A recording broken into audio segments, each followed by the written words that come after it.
जय हिंद साथियों, हमारे परिवार बिहारी क्लासेस में आपका शुभ स्वागत है। तो आज के हमारे इस वीडियो में हमने टॉप 50 वैसे प्रश्न लिए हैं जो आने वाले सभी एग्जामों के लिए अति महत्वपूर्ण है। साथियों, ये सभी प्रश्न बहुत अच्छे लेवल के हैं। आपसे एक आग्रह है कि आप ध्यानपूर्वक एक्स्ट्रा फैक्ट को सुनिएगा, तो आने वाले आपके सभी एग्जाम में यहाँ से प्रश्न जरूर देखने को मिलेंगे। पहला प्रश्न हम शुरू करते हैं। सबसे अधिक शहरी प्रतिशत वाला राज्य गोवा है। याद रखिएगा, प्रश्न यह पूछा जाता है कि सबसे अधिक शहरी प्रतिशत वाला भारत का कौन सा राज्य है, तो हमारा राइट आंसर गोवा हो जाएगा। गोवा से कुछ और फैक्ट याद रखिएगा। सिग्मो फेस्टिवल प्रत्येक वर्ष गोवा राज्य में मनाया जाता है। भारत में सबसे पहले पुर्तगाली आए थे जो कि गोवा पे आधिपत्य किए थे, और सबसे अंत में 1961 में गए थे ऑपरेशन विजय के तहत गोवा को छोड़ करके पुर्तगाली लोग ही भारत को तंबाकू की खेती करना सिखलाए थे। साथियों, अगला दूसरा प्रश्न देखते हैं। भारत परिषद एक्ट 1861 के द्वारा वायसराय को अध्यादेश जारी करने का अधिकार दे दिया गया था। याद रखेगा, पूछा जाएगा प्रश्न कि भारत के वायसराय को अध्यादेश जारी करने की अधिकार कब दिया गया था, तो भारत परिषद एक्ट 1861 के तहत। और उस समय भारत के वायसराय कौन थे, तो कैनिंग थे। याद रखेगा, लॉर्ड कैनिंग 1861 के वायसराय थे। अगला प्रश्न देखते हैं। भारतीय परिषद एक्ट 1892 के द्वारा अप्रत्यक्ष निर्वाचन प्रणाली की शुरुआत हुआ था। प्रश्न पूछा जाएगा कि भारत में अप्रत्यक्ष निर्वाचन प्रणाली की शुरुआत कब हुई थी, तो भारत परिषद एक्ट 1892 के तहत। अगला प्रश्न देखते हैं। भारत शासन एक्ट 1919 में दो सूची जोड़ा गया था। प्रश्न यह पूछा जाएगा कि भारत में राज्य सूची और केंद्र सूची किस शासन एक्ट के तहत जोड़ा गया, तो 1919 एक्ट के तहत। कौन सा, तो राज्य सूची और एक था केंद्र सूची। और फिर उसके बाद समवर्ती सूची कब जोड़ा गया था। 3 सूची अभी वर्तमान में भी है, राज्य सूची, केंद्र सूची और समवर्ती सूची। तो समवर्ती सूची जोड़ा गया था भारत शासन अधिनियम 1935 के तहत। ध्यान रखिएगा, 1919 के तहत राज्य और केंद्र वाला, और समवर्ती सूची जिसपे कानून बनाने का अधिकार राज्य और केंद्र दोनों का है, उस पर अधिनियम बनाया गया था 1935 के अधिनियम के तहत। अगला प्रश्न हम देखते हैं दोस्तों। शिमला समझौता 2 जुलाई 1972 को हुई थी। याद रखिएगा, डेट के साथ एग्जाम में पूछा जाता है, ऑप्शन में दिया रहेगा। शिमला समझौता 2 जुलाई 1972 को हुई थी। इसमें क्या निर्धारित किया गया था, LOC लाइन ऑफ कंट्रोल पर निर्धारण 1972 में हुआ था। जो POK पाक ऑक्युपाइड कश्मीर है उस पर LOC का लाइन बना हुआ है, उसका निर्धारण कब हुआ था दोस्तों, तो 1972 में। साथियों, हमारा यह समझाने का तरीका और पिक्चर के माध्यम से आपको यह बताया गया कंटेंट अगर पसंद आ रहा है तो प्लीज़ हमारे इस छोटे से चैनल को सपोर्ट करें और अपने सभी साथियों को यह वीडियो शेयर करें ताकि उनका भी लाभ हो पाए। अगला प्रश्न हम देखते हैं। भारत और बांग्लादेश के बीच मैत्री दिवस मनाया जाता है कितने तारीख को, तो पूछा जाएगा भारत और बांग्लादेश के बीच मैत्री दिवस 6 दिसंबर को मनाया जाता है। याद रखिएगा, 6 दिसंबर को मैत्री दिवस भारत और बांग्लादेश के बीच मनाते हैं। अगला प्रश्न हमारा है दोस्तों। सतलज का वैदिक नाम क्या है। सतलज नदी का वैदिक नाम पूछ दिया जाएगा, तो शतुद्री उसका वैदिक नाम है। अगला और कुछ भी नाम याद रखते हैं वैदिक नाम कुछ नदियों का। सिंधु को वैदिक काल में सिंध के नाम से जानते थे, और झेलम नदी को वितिस्ता के नाम से जानते थे। चिनाब को अस्कनी के नाम से जानते थे, और रावी को याद रखिएगा परुसनी के नाम से। यह सभी एग्जाम में कई दफ़ा पूछा गया है, फिर से आपको एक बार रिपीट करवा देता हूँ। सतलज का वैदिक नाम हो जाएगा शतुद्री, और सिंधु का वैदिक नाम सिंध, झेलम का हो जाएगा वितिस्ता, और चिनाब का अस्कनी, और रावी को हम परुसनी नदी के नाम से जानते थे। अगला प्रश्न हमारा यह है दोस्तों।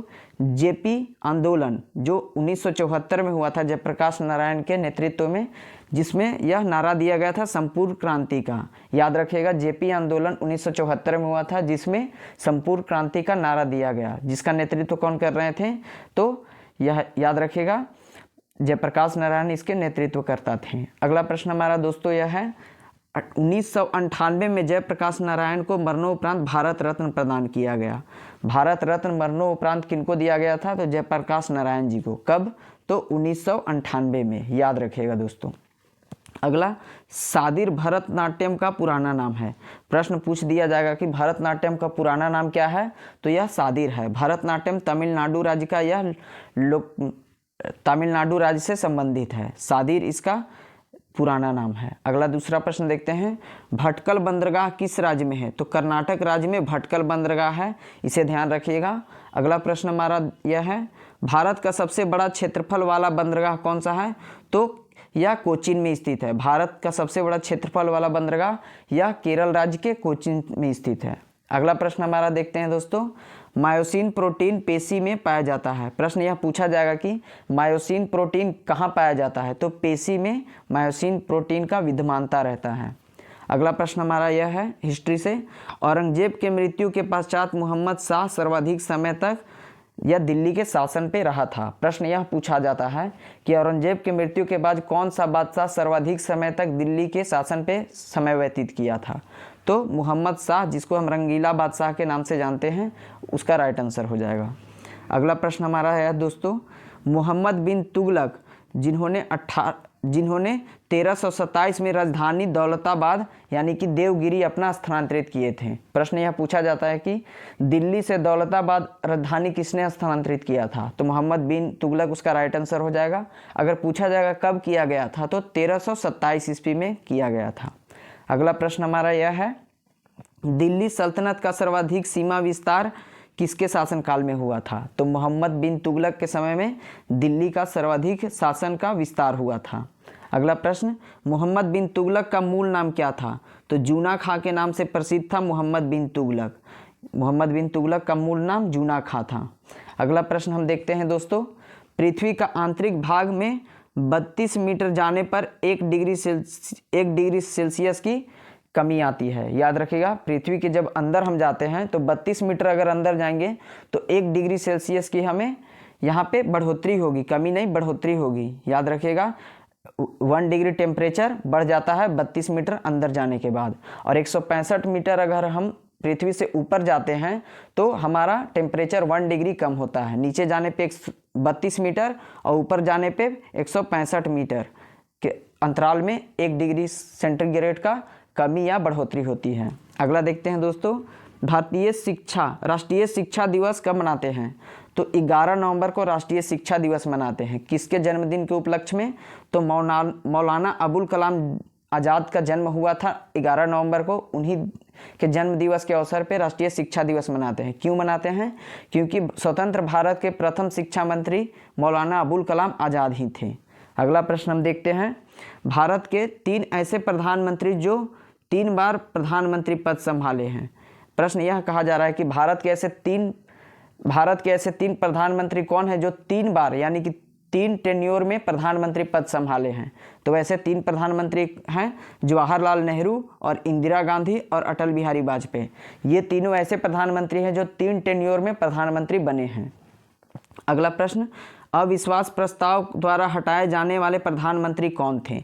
तो विश्वनाथ प्रताप सिंह जो अविश्वास प्रस्ताव के द्वारा हटाए जाने वाले प्रधानमंत्री थे। महात्मा गांधी ने हरिजन यात्रा वर्धा से शुरू किए थे।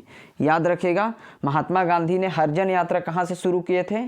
तो यह वर्धा से शुरू किए थे। कब पूछा जाएगा? तो 1933 से वर्धा से हरिजन यात्रा की शुरुआत महात्मा गांधी जी के द्वारा किया गया था। अगला प्रश्न हमारा यह है, आगरा में शीश महल का निर्माण शाहजहां के द्वारा करवाया गया था। शाहजहां का तो सभी को पता है, लाल किला और जामा मस्जिद ये सब, लेकिन आगरा में शीश महल का भी निर्माण शाहजहां के द्वारा करवाया गया था, और ताजमहल का निर्माण भी मुमताज महल की याद में शाहजहां के द्वारा करवाया गया था। अगला प्रश्न देखते हैं साथियों, सुसीम जल संधि किन 2 जल धाराओं को जोड़ती है? तो जापान सागर और पूर्वी चीन सागर को सुसीम जल संधि दोनों को जोड़ती है। याद रखिएगा, सुसीम जल संधि जापान सागर और पूर्वी चीन सागर को जोड़ती है। अगला प्रश्न हमारा, पॉलिटिक्स ऑफ चरखा नामक पुस्तक के लेखक कौन है? तो पॉलिटिक्स ऑफ चरखा जेबी कृपलानी का यह पुस्तक है। हमारा राइट आंसर जेबी कृपलानी हो जाएगा। अगला प्रश्न, किस वेद का संकलन ऋग्वेद पर आधारित है? तो सामवेद का संकलन जो कि संगीत पे निर्भर है, सामवेद का संकलन ऋग्वेद के आधार पर निर्धारित है। अगला प्रश्न है दोस्तों, सामवेद का उपवेद का नाम क्या है? पूछा जाता है कि सामवेद का उपवेद क्या हो जाएगा, तो गंधर्व वेद सामवेद का उपवेद होता है। 6 शास्त्रीय भाषा आप याद रखिएगा, कब इसको घोषित किया गया था, तो सबसे प्राचीन शास्त्रीय भाषा का नाम है तमिल। तमिल को 2004 में मान्यता प्राप्त हुई थी, सबसे प्राचीन शास्त्रीय भाषा है। उसके बाद संस्कृत भाषा को शास्त्रीय भाषा का दर्जा दिया गया, यह कब, तो 2005 ईस्वी में। उसके बाद याद रखिएगा तेलुगु और कन्नड़ दोनों को 8 में दिया गया, 2008 में तेलुगु और कन्नड़ को, और उसके बाद 2 लास्ट में दे दिया गया मलयालम और ओडिया को। मलयालम को 2013 में और ओडिया को 2014 में। सीक्वेंस से याद रखिएगा, पहले 2 4 और 5 में, उसके बाद 2 को दिया गया 8 में, और उसके बाद 13-14 में 2 को दिया गया। पहले 2 किन को दिया गया, तो तमिल को 2004 में और संस्कृत को 2005 में। उसके बाद याद रखेगा 2008 में 2 भाषाओं को दिया गया, तेलुगु और कन्नड़ को। उसके अगले दो भाषा दिया गया था 2013 में मलयालम जो केरल का राज्य भाषा है, और ओडिया जो कि उड़ीसा का राज्य भाषा है 2014 में इनको शास्त्रीय भाषा का दर्जा प्रदान किया गया। अगला प्रश्न हमारा, फ्रैंकफर्ट की संधि किन दो देशों के बीच हुई थी? तो फ्रैंकफर्ट की संधि फ्रांस और जर्मनी के बीच हुई थी, यह 1871 ईस्वी में हुई थी। याद रखिएगा, फ्रैंकफर्ट की संधि फ्रांस और जर्मनी के बीच 1871 में हुई थी। अगला प्रश्न, मार्टिन लूथर जर्मनी का रहने वाला था। प्रश्न पूछा जाता है वन लाइनर में, मार्टिन लूथर किस देश का निवासी था? तो यह जर्मनी का था। अगला प्रश्न हमारा यह है दोस्तों, राष्ट्रीय विधिक सेवा दिवस कब मनाया जाता है? तो राष्ट्रीय विधिक सेवा दिवस 9 नवंबर को मनाते हैं। अगला प्रश्न, सीवीसी की स्थापना कब हुई थी? तो सीवीसी की स्थापना यानी कि सेंट्रल विजिलेंस कमीशन की स्थापना 1964 ईस्वी में हुई थी। वर्तमान में सीवीसी के अध्यक्ष कौन हैं? तो प्रवीण कुमार श्रीवास्तव इनके वर्तमान में अध्यक्ष हैं। अगला प्रश्न है, भारत का पहला संविधान साक्षर जिला। भारत का पहला संविधान साक्षर जिला कोल्लम जिला, जो कि केरल राज्य में एक जिला है, कोल्लम जिला याद रखेगा। मनुष्य के शरीर में 2% कैल्शियम होता है। परसेंटेज पूछ दिया जाएगा कि मानव शरीर में कैल्शियम कितने % होते हैं, तो 2% हमारा राइट आंसर हो जाएगा। अगला प्रश्न हम देखते हैं दोस्तों, ताजमहल का निर्माण उस्ताद ईसा खां के देखरेख में हुआ था। प्रश्न पूछ दिया जाएगा, ताजमहल का निर्माण किसके देखरेख में हुआ था? तो उस्ताद ईसा खां। अगला देखते हैं, सेल की स्थापना कब हुई थी? तो 1973 में सेल की स्थापना हुई थी। और ओएनजीसी का अगर पूछा जाएगा तो 1956 में ओएनजीसी की स्थापना हुई थी। गेल की स्थापना कब हुई थी साथियों? तो 1984 से। याद रखिएगा, आप इन तीनों को एग्जाम में पूछा जाता है। सेल की स्थापना 1973 में, ओएनजीसी की स्थापना 1956 में, और गेल की स्थापना 1984 में हुई थी। अगला प्रश्न, कृषि जोत पर कर लगाने का सिफारिश किस समिति के द्वारा दिया गया? कृषि जो हम जमीनी खेती करते हैं उस पर लगान लगाने का सिफारिश कौन सा समिति दिया था? तो राज्य समिति ने। याद रखिएगा, राज्य समिति के द्वारा कृषि जोत पर टैक्स लगाया गया था। अगला प्रश्न, 2011 जनगणना अनुसार सर्वाधिक दशकीय वृद्धि वाला राज्य कौन सा है? तो 2011 जनगणना हुआ था, उसमें सर्वाधिक दशकीय वृद्धि किस राज्य का हुआ था? तो मेघालय हमारा राइट आंसर हो जाएगा। उसके बाद याद रखिएगा, 2011 जनगणना अनुसार नागालैंड दशकीय वृद्धि दर कितना रहा था? तो ऋणात्मक रहने वाला एकमात्र नागालैंड ऐसा राज्य था 2000 जनगणना अनुसार। तो उसका जनसंख्या वृद्धि दर कितना रहा था? तो -0.6%। यह डेटा के अनुसार पूछा जा सकता है। अनुच्छेद 19(1) के ए में प्रेस की स्वतंत्रता से संबंधित प्रावधान है। प्रश्न पूछा जाएगा, प्रेस की स्वतंत्रता का संबंध किस अनुच्छेद से है? तो 19(1) से है। अगला प्रश्न देखते हैं, अनुच्छेद 19 में 7 प्रकार की स्वतंत्रता प्रदान की गई है। प्रश्न यह बनता है कि अनुच्छेद 19 में कितने प्रकार की स्वतंत्रता है? तो 7 प्रकार की स्वतंत्रता है। अगला प्रश्न हमारा, राष्ट्रपति का अभिभाषण केंद्रीय मंत्रिमंडल द्वारा तैयार किया जाता है। प्रश्न ऐसा देखने को मिलेगा, राष्ट्रपति का अभिभाषण कौन तैयार करते हैं? तो ऑप्शन में हमारा राइट आंसर हो जाएगा, केंद्रीय मंत्रिमंडल राष्ट्रपति के अभिभाषण को तैयार करते हैं। अगला प्रश्न, भारत में लोकपाल पद का सृजन प्रशासनिक सुधार आयोग के द्वारा किया गया। प्रश्न यह पूछा जा सकता है, भारत में लोकपाल पद का सृजन कब किया गया था? नहीं, किसके द्वारा किया गया था? तो प्रशासनिक सुधार आयोग के द्वारा। हमने ये सभी बहुत ईमानदारी से, और बहुत अच्छे प्रश्न हैं दोस्तों, आप इसकी तैयारी करके जाइएगा तो आपको एग्जाम में बहुत अच्छा परफॉर्म कर पाइएगा। अगला प्रश्न देखते हैं, महान्यायवादी के कार्य में सहायता के लिए 2 सॉलिसिटर जनरल होते हैं। महान्यायवादी के कार्य में सहायता करने के लिए 2 सॉलिसिटर जनरल का चुनाव किया जाता है। अगला है, कौटिल्य का अर्थशास्त्र की तुलना मैकियावेली के प्रिंस पुस्तक से की गई है। मैकियावेली का जो प्रिंस पुस्तक है वो भारत में कौटिल्य के अर्थशास्त्र से तुलना की गई है। अगला प्रश्न देखते हैं, संत तिरुवल्लुवर जैन धर्म को मानने वाले थे। ऑप्शन में दिया रहेगा संत तिरुवल्लुवर किस धर्म को मानते थे, तो हमारा जैन धर्म राइट आंसर हो जाएगा। उसके बाद हम अगला प्रश्न बढ़ते हैं, तिरुकुराल को दक्षिण भारत का वेद माना जाता है। तिरुकुराल पुस्तक है जो दक्षिण भारत के वेद के नाम से जाना जाता है। अगला प्रश्न देखते हैं, संत तिरुवल्लुवर को दक्षिण भारत का कबीर कहते हैं। किसको दक्षिण भारत का कबीर कहते हैं, तो संत तिरुवल्लुवर हमारा राइट आंसर हो जाएगा। अगला प्रश्न देखते हैं साथियों, 42वें संविधान संशोधन को न्यायिक जांच से बाहर रखा गया है। याद रखिएगा 42वें संविधान संशोधन कब हुआ था, तो 1976 में इंदिरा गांधी के कार्यकाल में हुआ था। ये एकमात्र ऐसा संविधान संशोधन था जिसको न्यायिक जांच से बाहर रखा गया था। इसमें बहुत सारे प्रावधान थे जो कि 1944 के संविधान संशोधन 44वां संविधान संशोधन 1978 में इसको चेंज कर दिया गया था। इन सभी फैक्ट को याद रखिएगा दोस्तों। ये सभी प्रश्न ऐसे थे जो बहुत अच्छे लेवल के थे।